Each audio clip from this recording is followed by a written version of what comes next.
Hi, welcome to I Unlimited, committed to helping you find your best self and inner peace. Hi, fellow travelers. I have a message to share. I was inspired to work with this deck today, Energy and Spirit Oracle, excuse me, by Sandra Ann Taylor. And these are the cards that jumped out. Number 8, Teacher, Learning a New Path.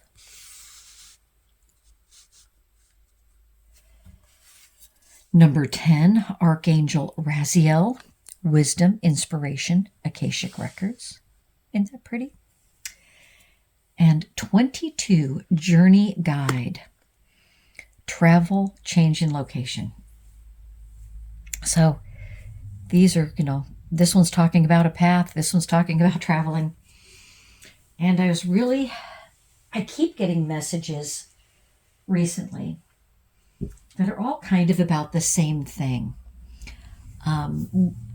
about how do we use what's happening along the way. And this brought this in.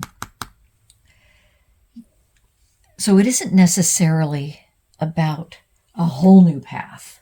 Oh gosh, I was on the complete wrong path. I got to change from, I'm an aerospace engineer to, I'm going to give all that up and play guitar. Could be, if that's what your inspiration and heart is telling you, inspiration and wisdom. But it also could be that along the path, we have to keep adjusting and learning. So even if you think about hiking, for instance, every step is not going to be identical. You're going to have some areas that are steeper or flatter, some areas that are rockier or not. If you were to walk across the United States, you're going to run into all kinds of terrain, right?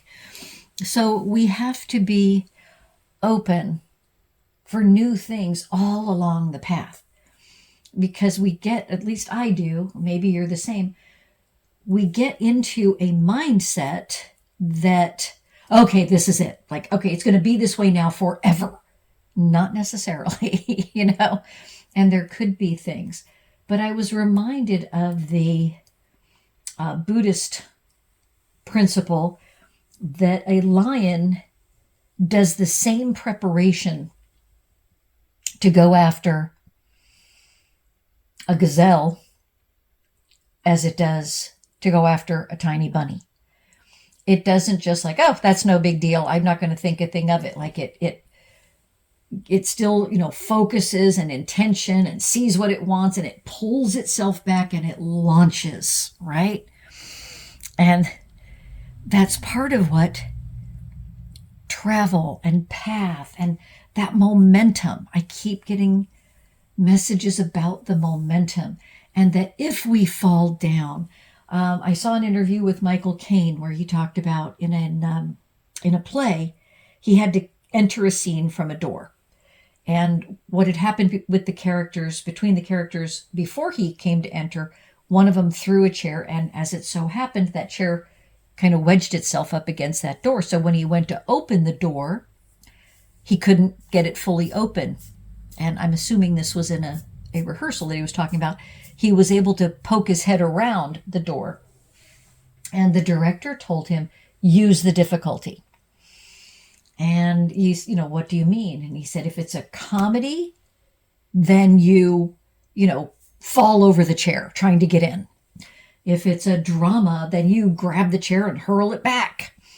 But use your difficulty to forward the action, to forward the knowledge, to forward the information, the message, right?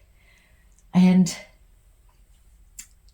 even the analogy, like with the lion, even with us, the lion crouches back. If we want to jump really high, what do we have to do?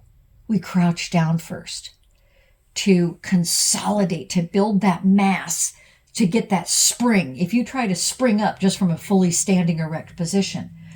So as we're going along on our path and all of a sudden it changes, or there's an obstacle in the way, and our tendency as humans is, especially in this more, quote, modern age, where we don't have to encounter what they did in the frontier days, Oh man, this just stinks. I'm just going to sit here, till someone comes and rescues me, right?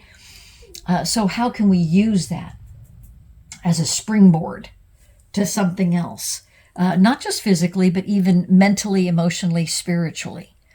So using that ability, gathering our resources, our energy to spring forth, that as we see things, we're able to forge a new path,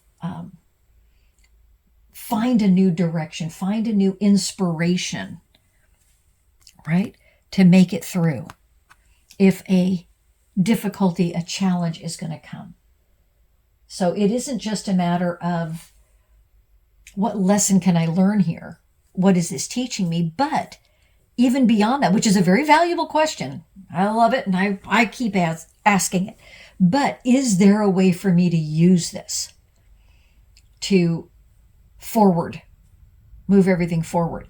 And if I feel like I have fallen on the path, that, okay, well, as long as I'm down here, I might as well get into that nice crouch and gather that energy, conserve it, pull it all together so I can springboard up and out rather than just lie there, right?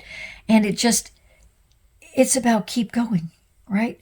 What's the next inspiration? As you're lying there, what's your perspective if you've fallen? What can you see down there that you didn't see standing up? Okay? I'm not trying to say that we never have a moment of, well, shoot, or a moment of, damn, that hurt, But honestly, what we're tripping over in that moment, at least for me, if I'm honest with it, what I'm really tripping over is my own ego. And I don't mean that necessarily, oh, I've got such a big ego, I think I'm all that. It's the ego, that part of us that thinks we know, that we envision, this is how it's all going to go. This is how it's going to unfold. And then it doesn't, right? So really, nothing happened out in the world other than the picture we had in our mind wasn't matched by what happened in the world. Does that make sense?